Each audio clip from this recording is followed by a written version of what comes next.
Hey, welcome back to the channel. I'm Danny, and if you've been watching so far, you know it's all about just getting outdoors with your kids. Our little boys, Ollie and Leon, we try and take them paragliding, rock climbing, kayaking, snorkeling, anything we can really just to get them active and outdoors in the Lake District. You got it, buddy. You got it. I will try. I'll not try. Okay, we're flying. We are not flying. We're flying. We're not flying. We're flying. I feel like a bird, and I believe I can fly. This episode though is slightly different. It follows me on a solo trip all the way across Norway, where I tried to wingsuit down Mount Hoven via the Loen Skylift. So if you've not watched our videos yet, check out the links below, and if you have, stick around and I'll show you how that Norway adventure went.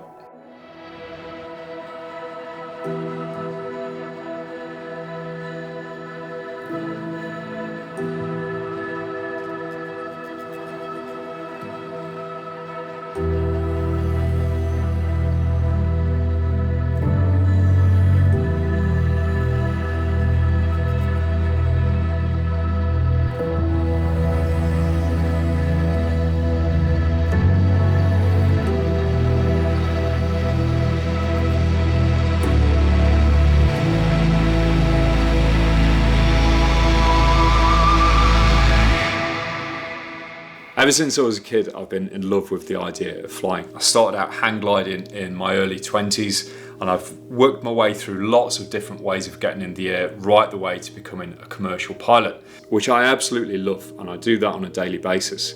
However, I'm also going a little bit full circle back to my roots and trying to find pure ways to fly again, where you can feel the air in your face, you can feel every single little bump, tiny movements, tiny turns, everything's responsive. It's not just being sat inside a box, which I love, but I want to go back to the pure roots. And I've found that in wingsuit base jumping, but it just so happens to be the most dangerous way to fly also.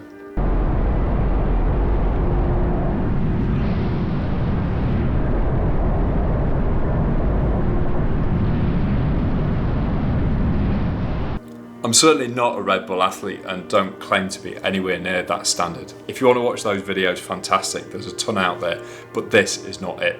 I just don't get the opportunity to train as much as my peers, which is fine. I love my lifestyle. Wingsuit base for me is about how much I can push myself without trying to push the sport as far as possible.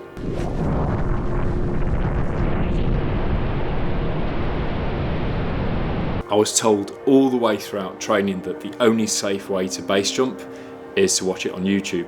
But that only works if people like me actually make videos like this for you to watch. There are so many videos out there that start where people leap off the cliff and end when the parachute opens. But people wouldn't risk their lives for base jumping if that was just it. It's about so much more. It's about the travel, the people, the food, the cultures, everything that goes in to that tiny amount of time you spent flying down the cliff face. And hopefully that's how my videos are going to differ from other people's. It's not just going to show you the technical side, it's more of a generic video showing you all of the background, the fear, the decision making, what goes right, what goes wrong. Hopefully it should answer some of the comments that I see on YouTube in terms of how do you get the courage to jump, how do you even train for such a thing in the first place? It's a video for everybody, not just for base jumpers.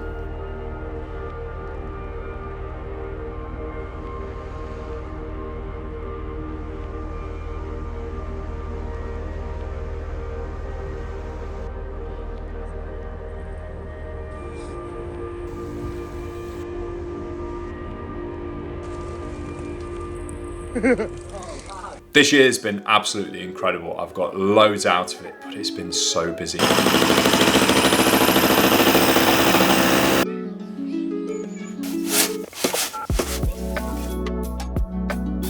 At work, I've been line training new pilots at a rate way beyond what I've been doing before. We've managed to take the boys away on family holidays.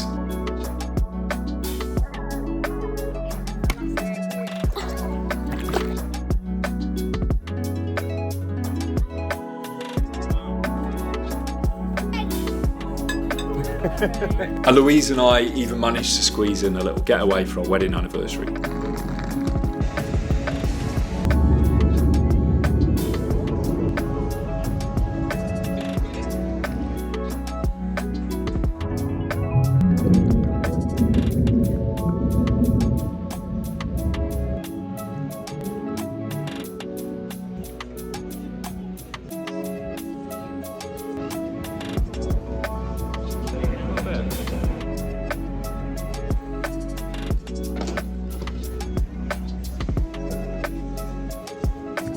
Yeah.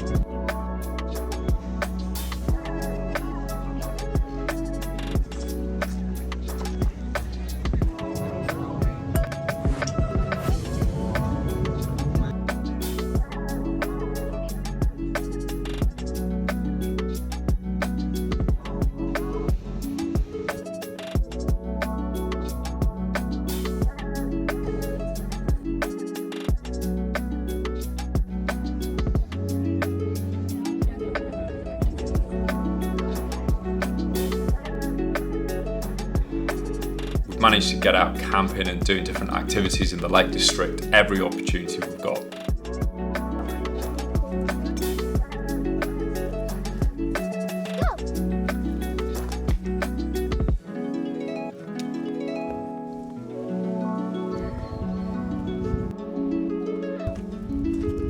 And that's all the good stuff, what I value the most. The wingsuit flying is just the icing on top, if I manage to do it.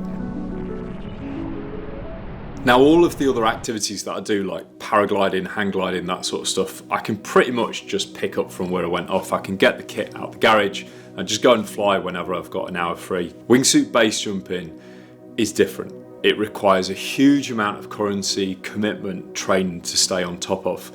And I found that really difficult. It's taken me 12 years to go from my first ever skydive all the way through to my first ever wingsuit base jump.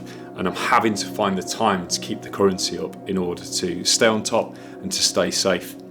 A lot of my friends, they live out of vans, they just go around Europe, they're proper nomads, working on the laptop all the time. And then they just go and jump day after day. If the weather's bad, they work. If the weather's good, they jump. I get like 4 weeks leave from work a year, and I have to manage everything into that. So family holidays, making sure that me and Louise are still going away together and doing stuff, and then trying to get all my training in as well. Any opportunity I get to expedite and condense my training, I really jump on. So for example, the wingsuit tunnel out in Stockholm in Sweden, if I fly out and do an hour a day, Friday, Saturday and Sunday, that's probably the equivalent of a year's flying in the sky in the UK. So anything like that, I'm all over. This summer I managed to get out to Italy and Switzerland, do some training with James Bull, Scotty, Sam Hardy. It's absolutely fantastic and I can really feel myself progressing. But we've gone from doing 3 jumps a day in Italy at Brento to now trying to fly much longer lines with hikes that can take sort of 3 or 4 hours. Means that the flying is getting really good, but the quantity of jumps that I'm getting within my time frame is quite limited. So one of my friends who was trying to get his currency, he was trying to get as many jumps in as possible, told me about a place in Norway called Loen. They've got this gondola that goes all the way to the top of Mount Hoven, super base friendly. They welcome you there into the restaurant that's at the top. You can kit up, jump from the balconies, fly down the mountain. There's a bit of a line for you to fly down. You can go under the cable wires, land at the bottom, pack your parachute, go again.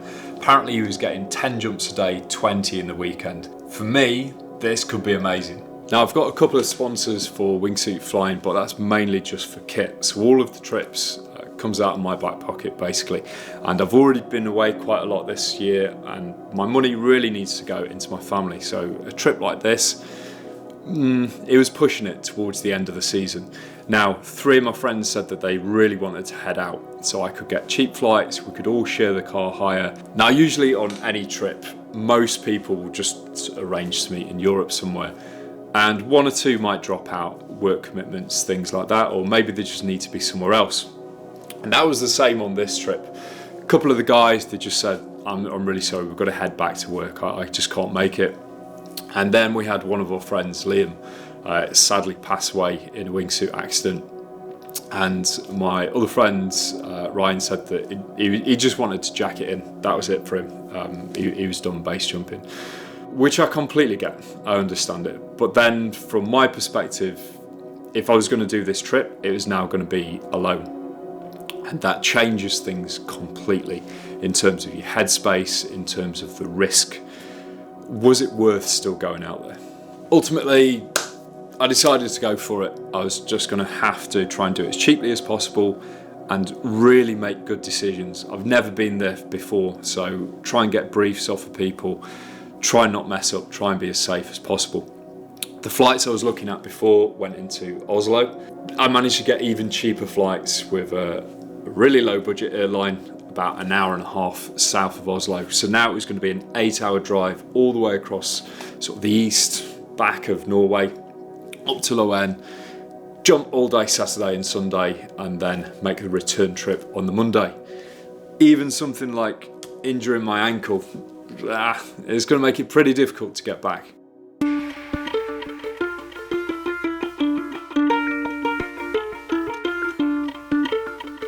You've never seen me.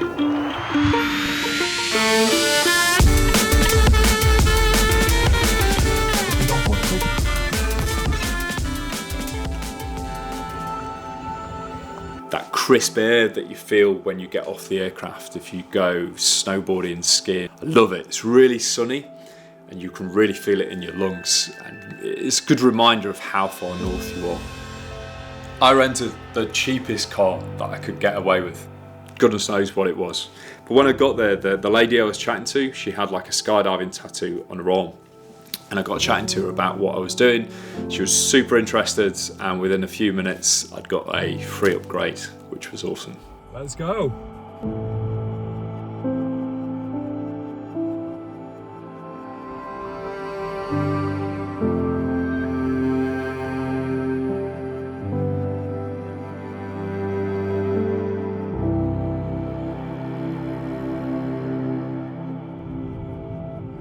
I got at least 8 hours of driving ahead of me, which I wasn't really bothered about. I wasn't jumping until tomorrow, and Norway is one of the most beautiful places on earth. It's absolutely incredible. I just felt lucky to have that journey ahead of me.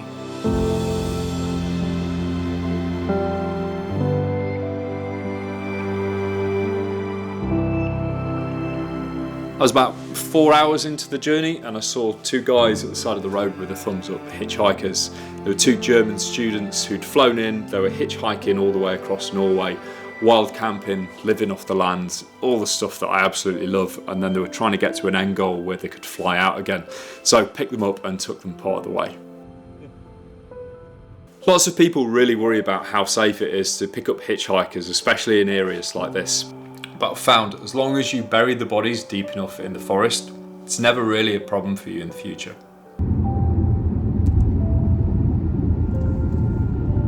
Before you kick off, that last part's obviously a joke, and they were really grateful of the journey. They've contacted me since on YouTube to say that they had a great trip, and lads, leave a comment down below if you're watching this. Bye. One of the great parts about base jumping is just visiting places and exploring with purpose. Places that you would never normally go to because they're not tourist hotspots. Every half a mile, there's a pull-in area where you can just pull in and camp for free. And everywhere just seems to be breathtaking. I'm definitely going to bring Louise and the boys back here, hopefully over the next few years. Just drive across Norway, park up, camp, and just explore.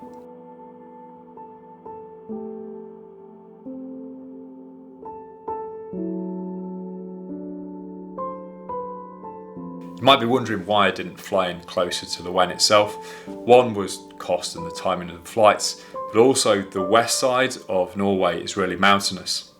All of the lake systems are actually fords, they're connected to the sea, and to get across them the roads just end and you have to get a ferry, so it's actually much slower often to travel through the west side. Inevitably my journey was going to slow down a little bit when I went from the flat ground towards the mountains. After all, that's where I was heading, But the way that Norway has dealt with it in terms of tunnels, the roads around the fords, things like that, it's just breathtaking.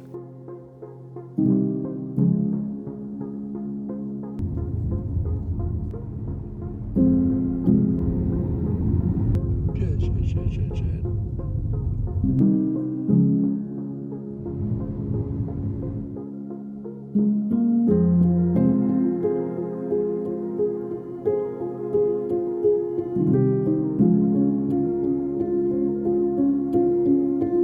I arrived in the early evening and it was so tempting just to go for a flight straight away. I was really tired, but the sky was clear, the wind seemed pretty low on the ground. It'd be great just to go up there. But there was a few different red flags. I'd not checked out the landing area, I'd not got any local knowledge, I'd not had a look at sort of the tides, the water systems, how I'd get out of there if I ended up in the sea. I'd not checked the winds out properly up at the top. I think it was about £80 for a weekend's lift pass, but if I just wanted to go up once, it was like an extra £50 on top. So I figured I'd get a lot of jumping over the weekend, and I managed to tear myself away. I decided that was the first smart decision I was going to make. I was going to go to my hotel, get my head down, get a good night's rest, crack on tomorrow.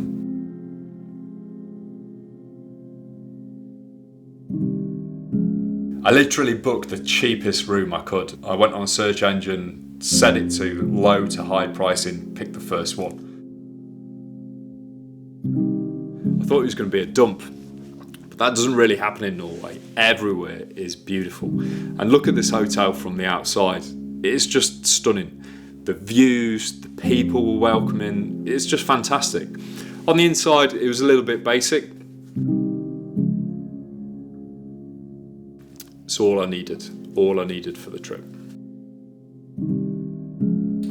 The next day, I woke up rearing to go, had breakfast, looked at the clouds. It was a little bit low, but I figured it would be higher than the restaurant if I was lucky, or it would at some point anyway. Got in the car and headed over there.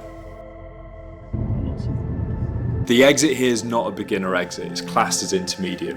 It's got a bit of a bowl which you jump into, and if you mess that up, so if you slip or tumble, you drop a shoulder, something along those lines, then you haven't got very much time at all to put it right and try and fly out of the bowl before you can either fly the line or fly away from the mountain completely. And when I arrived, the bowl was just covered in cloud.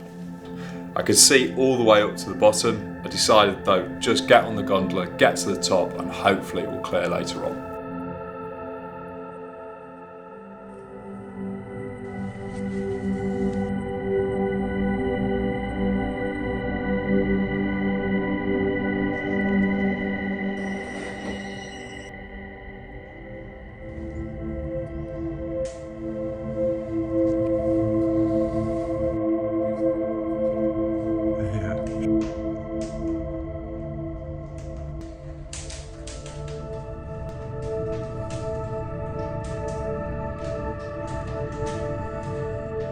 The restaurant is just unbelievable. It's like something out of a James Bond movie, just sat on top of the mountain. How did they get all of this stuff up there? It really is hard to express just how big and sophisticated the place is. I've got 3 core aims for the trip. Number 1, don't die. Number 2, don't mess it up for everyone else, everyone who enjoys jumping here on a regular basis. I don't want to be the guy who does something stupid and just closes the place down for everybody else. I'd absolutely hate that. My third priority was everything that was important to me. So I'd learn from it, I'd do lots of flying, all that sort of stuff. But the 3 priorities, that was the order.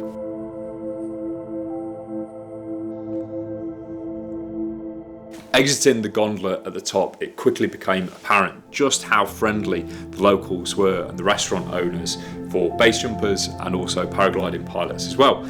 Just how the staff interacted with you and also the information that they put up on the board. It's amazing how something as simple as having information on a board makes you feel better about being there alone. Usually I'm always with a buddy, we're always checking each other's kit, asking each other questions, bouncing ideas off of each other, talking about the weather, microclimates. You work off of each other's strengths and weaknesses. When you're there alone, you've obviously not got any of that.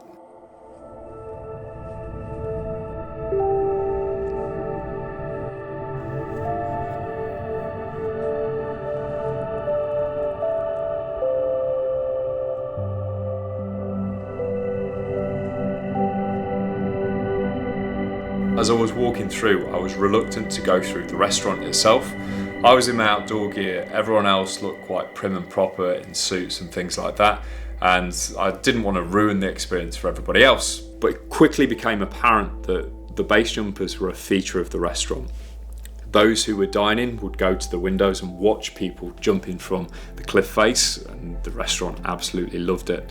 So they welcomed me in, allowed me to go down to the bottom, and I could see out of the window the exit. Unfortunately, what I could see straight away is it was still completely obscured in cloud. They asked me if I wanted to take a seat, brought me a coffee over. Oh, the place is so good. 6 hours later, and it was exactly the same.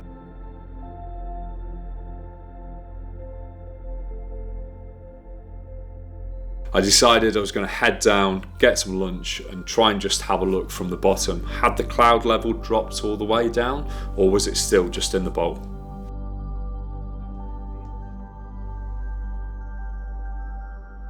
Grabbed some food, waited it out in the car park, and then I could see glimpses of the restaurant from the bowl. Then it would cover in cloud again. And this is a common feature just before it tends to clear. It starts coming through sort of intermittently. So at that stage, I was pretty confident I was going to get a jump in, decided to head back to the top. It's happening. It's happening.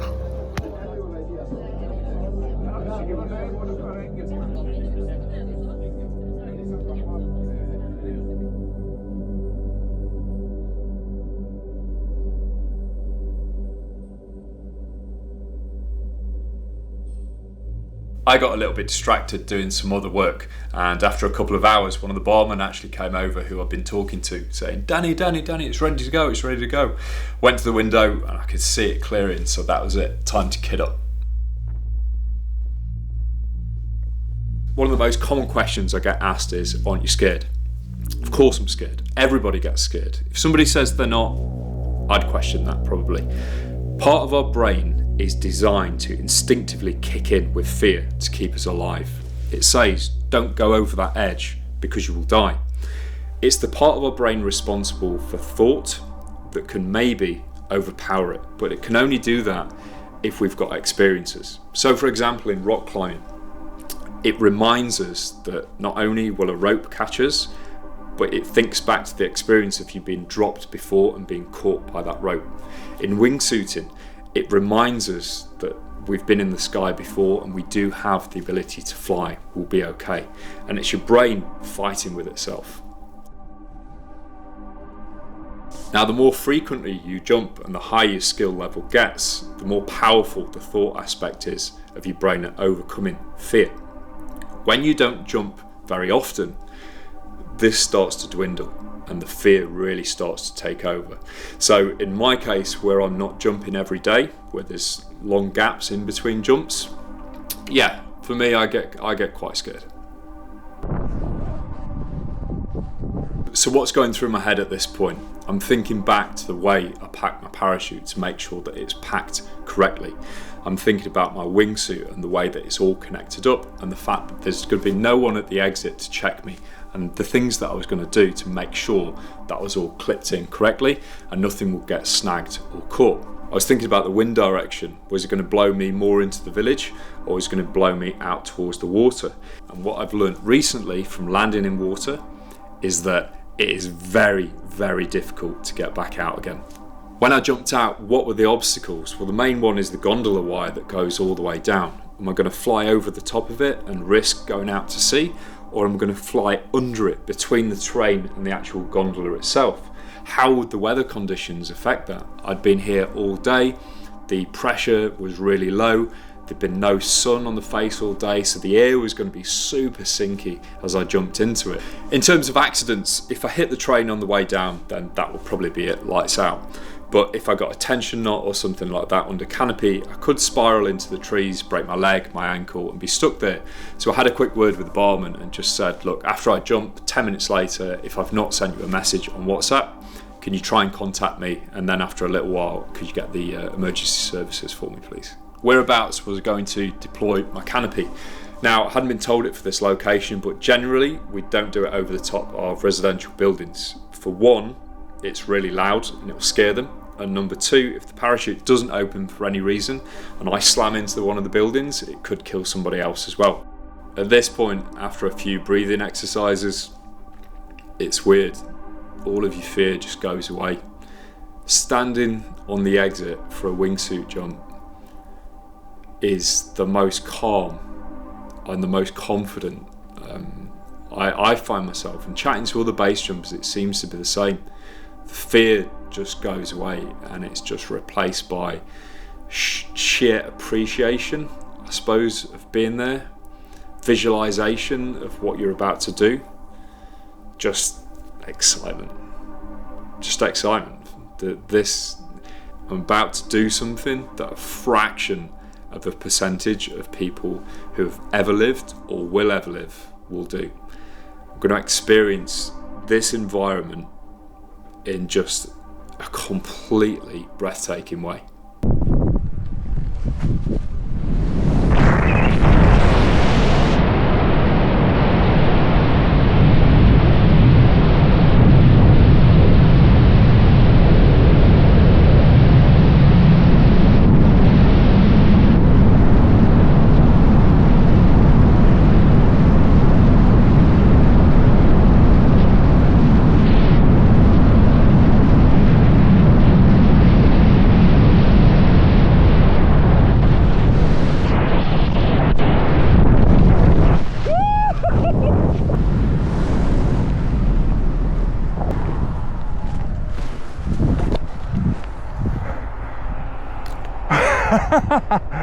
I got my first flight in the bag, super stoked, decided I'd waited around for sort of 10, 11 hours all day just for the one jump. Way less than I thought I was going to get, but get my kit packed, get some food, get to the hotel.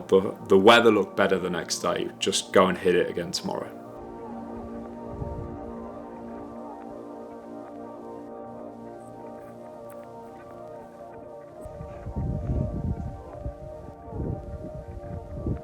What an incredible place.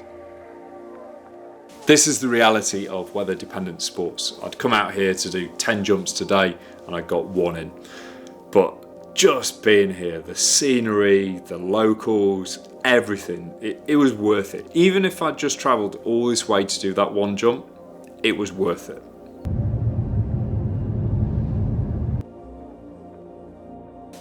You may have got the impression I'm a little bit in love with Norway. It's not just because of how beautiful it is. It's a functional society. People are happy, they're healthy, they're welcoming. There's not litter all over the ground or traffic jams everywhere. The government looks after people. No matter what job you do, you get paid really well and you've got enough not just to live, but to prosper as well. On Sundays or late in the evening when they don't want to work in supermarkets, go home, just leave the place open. You go and pick groceries, whatever you want, and go and pay at the self-service tills. There's no one there. Can you imagine in the UK how long that would last? I love living in the Lake District, but I could quite easily move to Norway. Probably Switzerland as well. The next day I woke up rearing to go. I couldn't wait. I got all of that one jump and I'll be happy nonsense out of my head. I was determined I was going to get 10 jumps a day regardless. Straight to the gondola, let's go.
managed to get another 8 jumps out of the day. That's 9 in total. Well worth it for a weekend. Sometimes I can head out to Italy for a week and only get 9 or 10 jumps during the entire time. On the very last line, I flew over a bunch of climbers.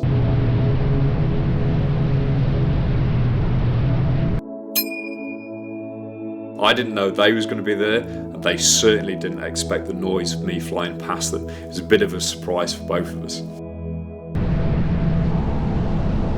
Coincidentally, we bumped into each other later on, had a bit of a laugh about it, and showed each other the videos. What an incredible place. This place is unbelievable.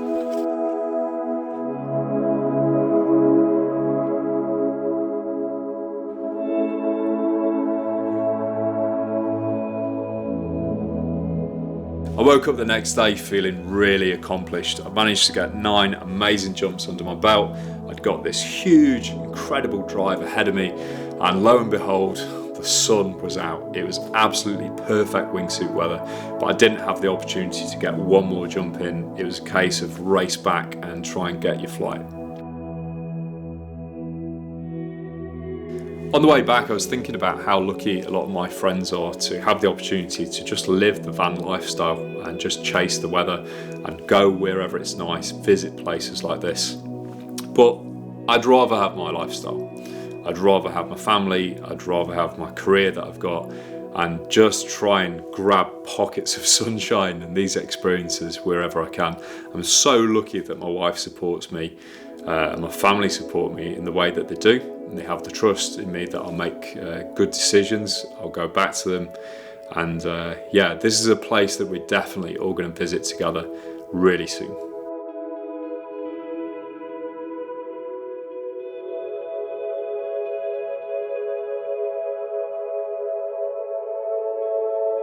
Genuinely, thank you for watching this video. It's really appreciated. We love all of the support and nice comments that we get. If you've enjoyed watching this one, drop us a like, and if you want to continue with us along the journey, then subscribe as well.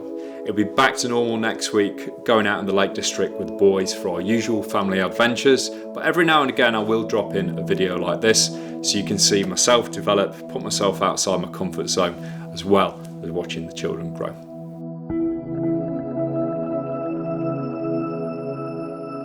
Next time, the boys and I are on a bit of a kayak mission all the way from Coniston Water down the River Crake to find out whether we can reach the sea.